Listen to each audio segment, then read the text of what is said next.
자체가 좀 무겁고 머리가 좀 아파요. 왠지. 이게 해법이 눈에 확 보이지가 않아서 그런 걸까요? 같이 두 분과 함께 그래도 고민해 보겠습니다. 신보라 국민의힘 전 의원 안녕하십니까? 네, 안녕하세요. 네, 정은혜 더불어민주당 전 의원 안녕하십니까? 네, 반갑습니다. 자, 앞서 잠깐 화두를 던졌던 직원들의 투기 의혹으로 거센 비난을 받았던 LH 어제 혁신 방안을 발표를 했습니다. 내용을 좀 한번 저희가 검토해 보면서 흡족한지 아니면 무엇이 더 보완돼야 될지 같이 한번 고민해 보죠. 네. 그 땅 투기 의혹 사건 일으킨 LH의 체질 개선을 위한 LH 혁신 방안이 어제 발표됐는데요. 네. 혁신 방안은 비대해진 LH 조직을 효율화하기 위해서 기능과 인력을 과감하게 슬림화하고 또 투기가 재발되지 않도록 통제 장치도 구축을 하면서 정관 애우나 갑질 등을 제도적으로 차단하는 내용을 담고 있습니다. 예. 우선 이번 사태의 원인이 된 공공택지 입지조사 업무는 국토부로 회수가 되고요. 네. 신도시 등의 이 신규 택지의 계획 업무를 이제 국토부가 직접 수행을 하고 그간 LH가 추진해왔던 몇몇 기능들은 건설기술원에 이관하거나 지자체에 이관하거나 혹은 폐지 등으로 조정이 됩니다. 이와 같은 기능 조정과 지방조직의 감축까지 더해서 지금 현재 최대 1만 명 수준인 LH 인력을 20% 이상 감축하는 내용도 담겼습니다. 20% 이상. 네. 정부는 LH 경영관리 혁신 방안도 발표를 했는데요. 향후 3년간 고위직 직원의 인건비를 동결하고 과거 비행위에 대해서도 해당 연도 평가 결과를 수정해서 임직원의 성과급을 환수하기로 하고요. 직무 중심의 보수 체계도 새롭게 도입할 계획이라고 밝혔습니다. 직원이 토지를 부당 취득할 수 없도록 재산 등록 대상을 전 직원으로도 확대하고 연일에 부동산 거래 조사를 실시하고요. 모든 직원의 실사용 목적 외 토지 취득을 원칙적으로 금하는 조치까지 함께 나왔습니다. 그런데 이 같은 혁신 방안 발표에도 핵심이라고 할 수 있는 조직 개편안은 빠져서 다소 김 빠진 대책이라는 평가가 나오고 있는데요. 정부는 이날 LH 조직 개편 방안은 토지와 주택, 주거복지 부문을 중심으로 분리하는 3가지 대안을 중점적으로 검토하기로 하고 청문회와 전문가 검토 등을 거쳐서 올 8월 신중히 결정하겠다고 밝혔습니다. 이 정부가 밝힌 3가지 안은 토지와 주택, 주거복지를 별도로 분리하는 일안, 주거복지 부문과 개발사업 부문인 토지주택을 동일한 위계로 수평 분리하는 2안, 그리고 2안과 같이 분리하되 주거복지 부문을 모 회사로 개발사업 부문을 자회사로 두는 3안인데요. 원래 정부가 제시한 안은 3안, 그 지주회사 아니었다고 해요. 그런데 더불어민주당이 LH의 해체에 가까운 쇄신안을 공언해 온 터라 이러한 그 조직 개편안을 받아들이기 힘들다라고 해서 결국 당정 간 합의를 이루지 못한 채로 이 부분은 8월로 넘겨지게 되는 거군요. 상황입니다. 네. 자, 지금 좀 쉽고 명료하게 이제 정리를 해 주셨는데 자, 어떻게 평가를 하시는지 평가부터 좀 들어보면서 이제 차후에 조직 개편한 얘기도 좀 해보도록 하죠.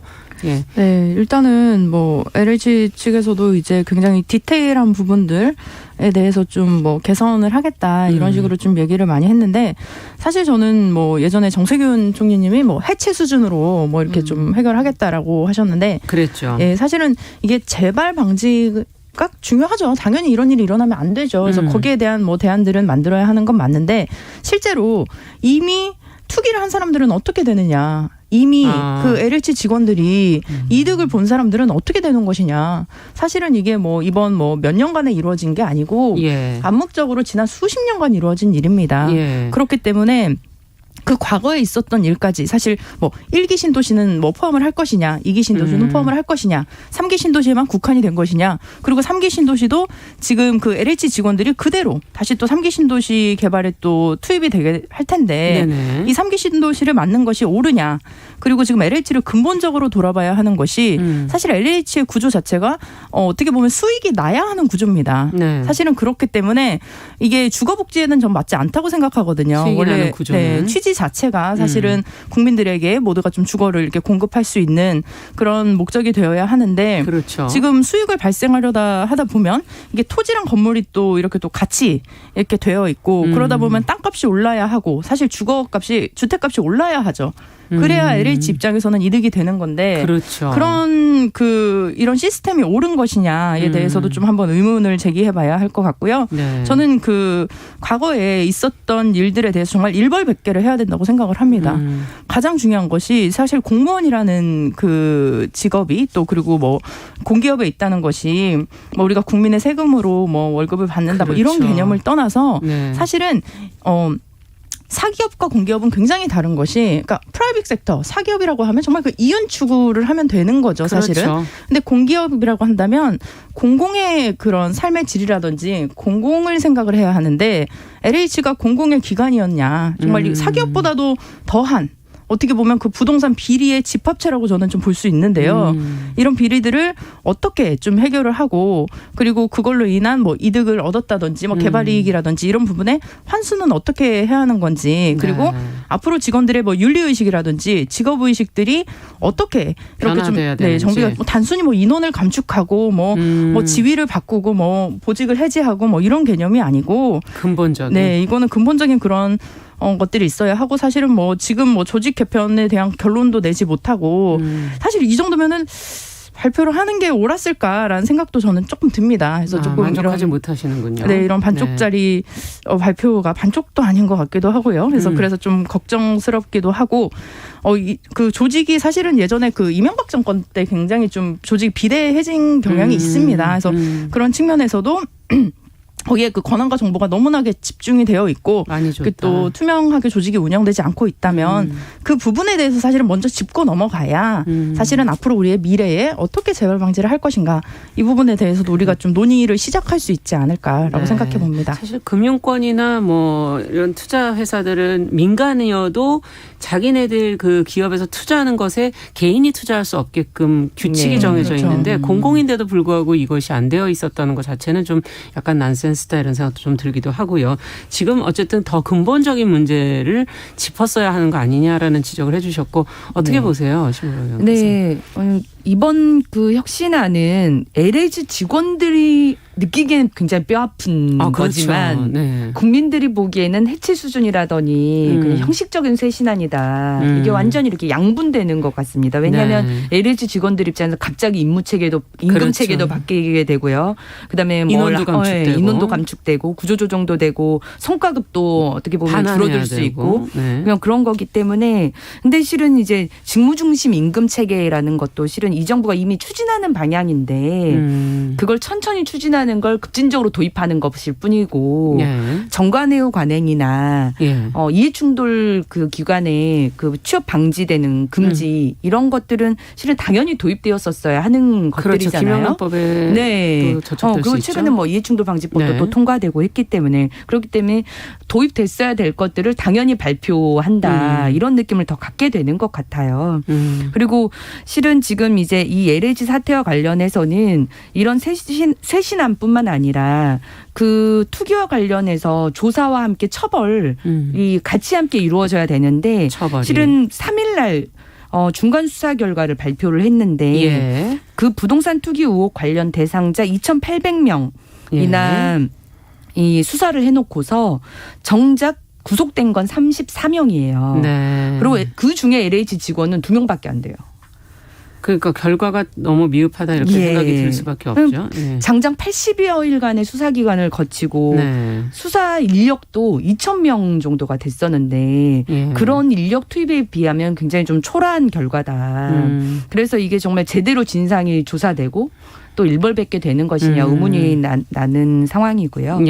그리고 이제 혁신안과 관련된 조직 개편안도 이제 핵심적으로 빠지게 됐는데 이게 초기 정부가 구상을 했던 내놓고자 했던 그 사안 자체도 굉장히 큰 문제더라고요. 살펴보니까. 그러니까 이게 자회사를 관리 감독하는 모회사를 두고 거기에 이제 토지와 주택 부분에 자회사를 두는 방식 모회사 자회사를 두는 방식인데 이게 어떻게 보면 예전에 과거에 주택공사와 토지공사를 분리했던 때보다 조직은 더 많아지는 거예요. 뭐라면 회사가 지금 3-4개가 더 생기는 거잖아요. 그게 모회사든 자회사든. 예. 그래서 이게 일각에서는 낙하산짜리 사장짜리 더 만들어 놓는 개편이 무슨 개편이냐. 그러니 이제 이게 그 합의로 이루어지는데 민주당에서 이런 안을 어떻게 합의를 해줄 수 있겠냐.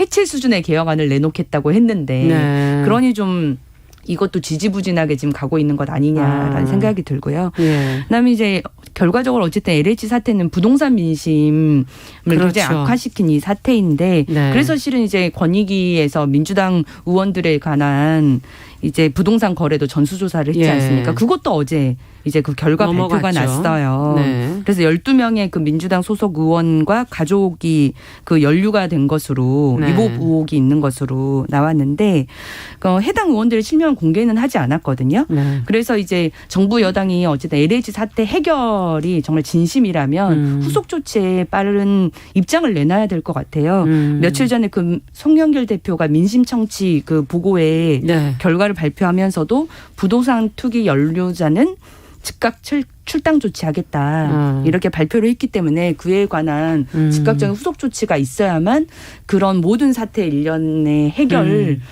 모습이 나오지 않을까라는 생각이 듭니다. 어쨌든 이번 안에서는 투기를 했던 사람들에 대한 처벌은 어떻게 되는 거냐는 두 분 다 지금 내주시는 의문점이고. 자, 조직 개편안에 대한 평가를 얘기를 먼저 신보라 의원께서 해주셨기 때문에 정은혜 의원께서도 좀 해주시죠.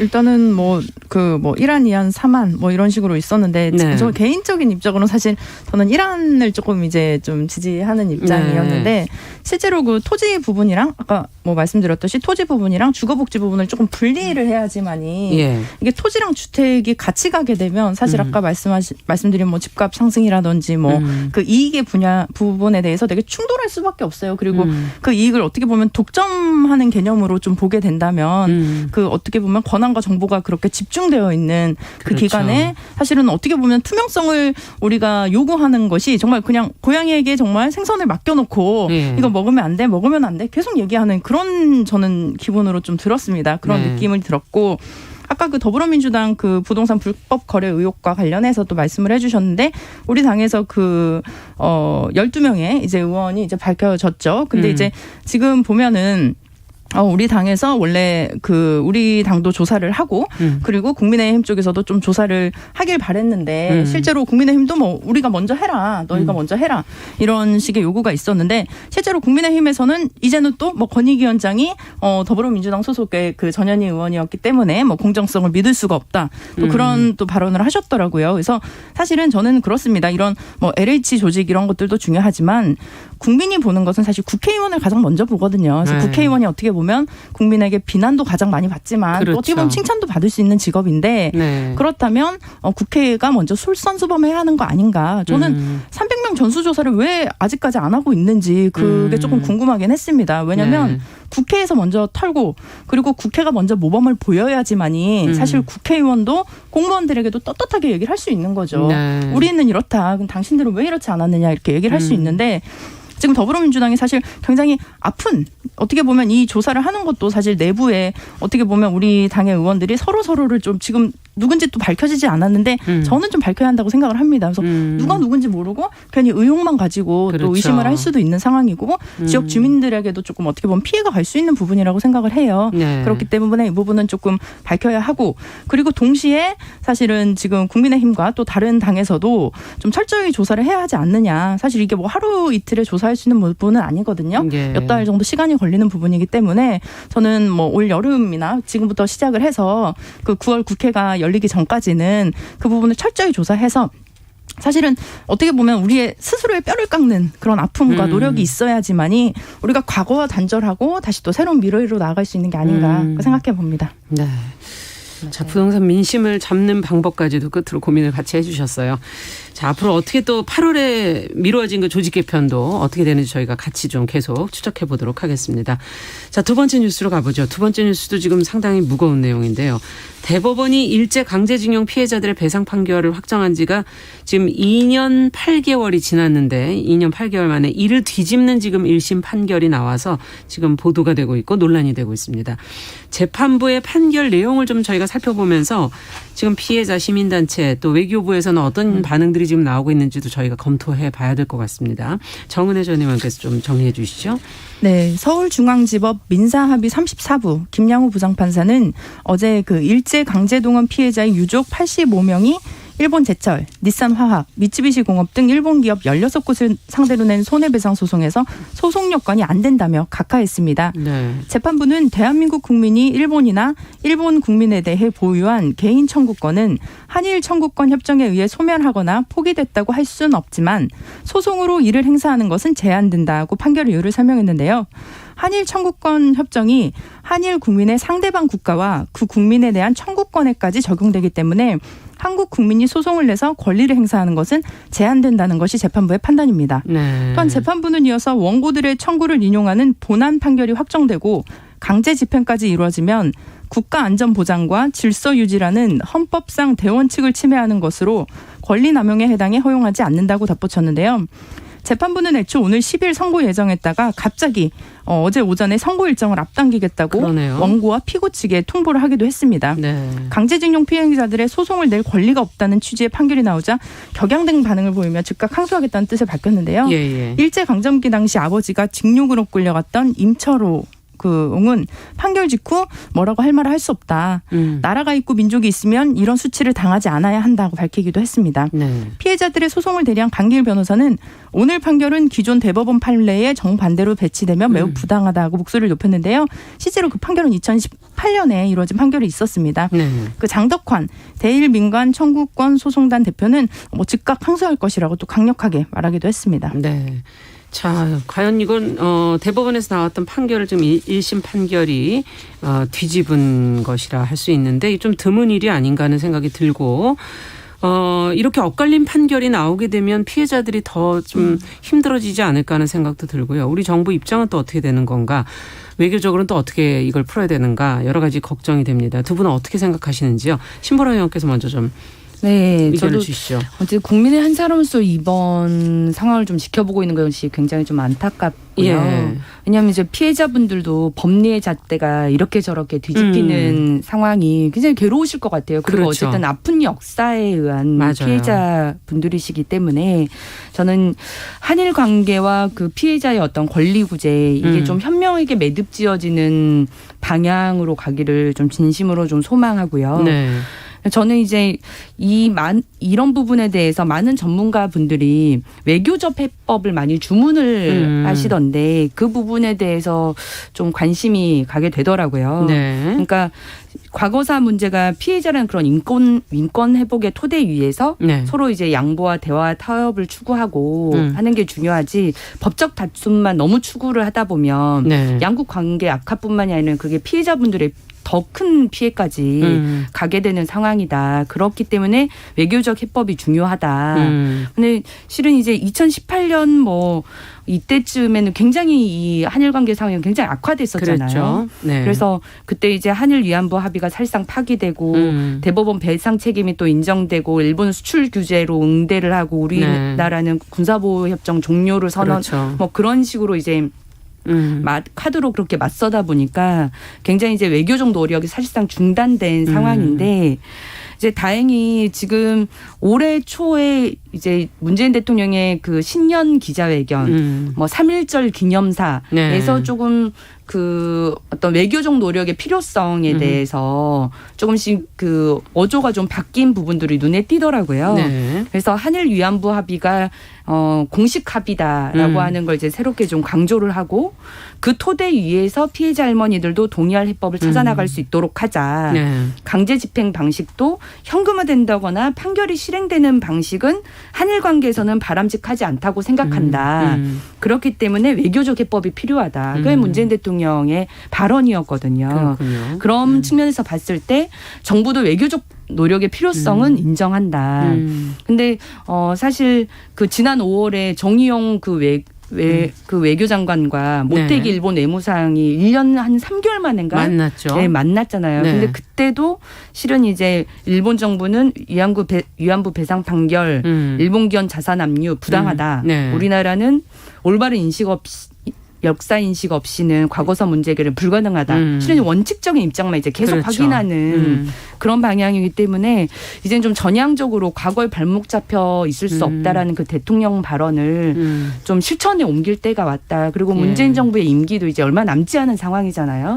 근데 역대 정부가 늘 책임의 문제를 가지고 이 문제를 해결하기 위해 노력해왔던 점을 봤을 때는 문재인 정부도 이 실타래를 이제는 반드시 좀 풀어야 되는 것 아니냐. 그리고 일본 정부도 좀 전향적인 자세가 저는 필요할 것 같아요. 그렇죠. 결국 이 문제가 식민지배라고 하는 그런 역사적 사건으로 발생된 건데 맞습니다. 명확한 사과가 전제되지 않는 한 이 대화가 불가능한 상황이잖아요.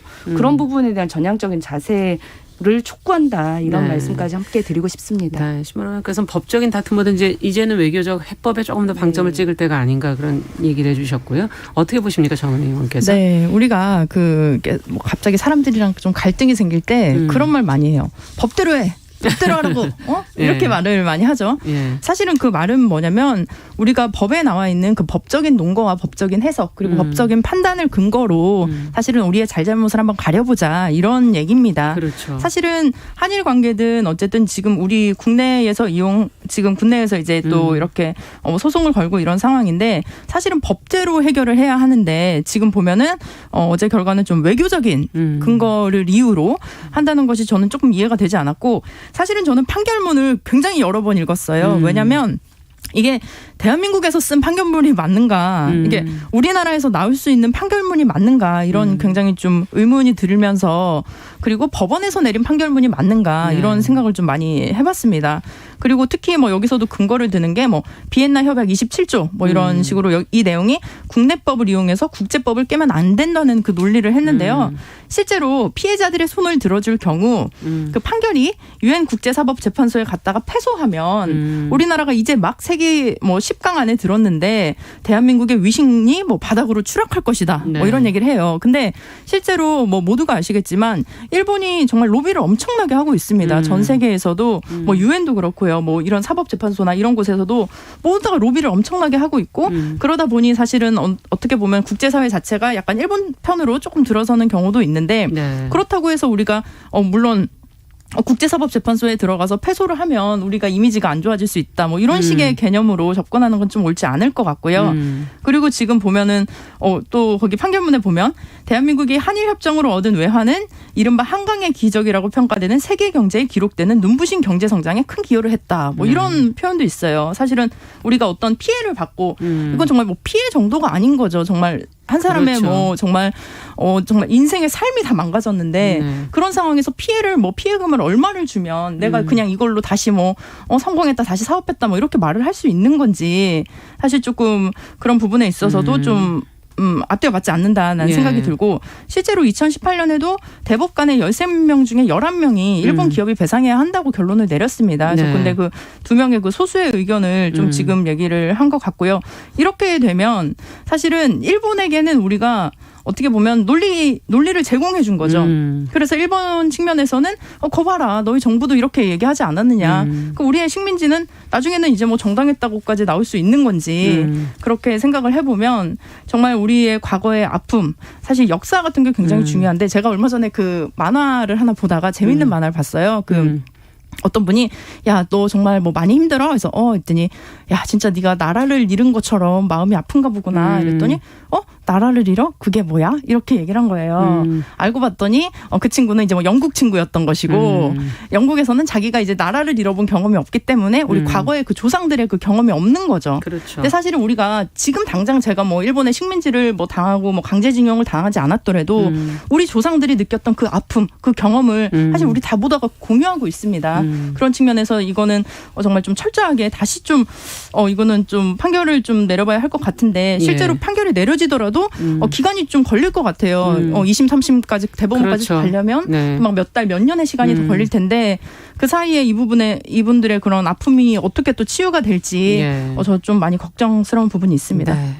자, 두 분 말씀 아쉽지만 여기까지 듣도록 하겠습니다. 자, 앞으로도 관련된 뉴스가 있을 때 저희가 또 조금 더 깊이 생각해 보도록 하죠. 뉴스픽 정은혜 신보라 전 의원과 함께했습니다. 말씀 잘 들었습니다. 감사합니다. 네, 감사합니다. 자, 정용실의 뉴스 브런치 듣고 계신 지금 시각 10시 31분이고요. 라디오 정보센터 뉴스 듣고 오죠.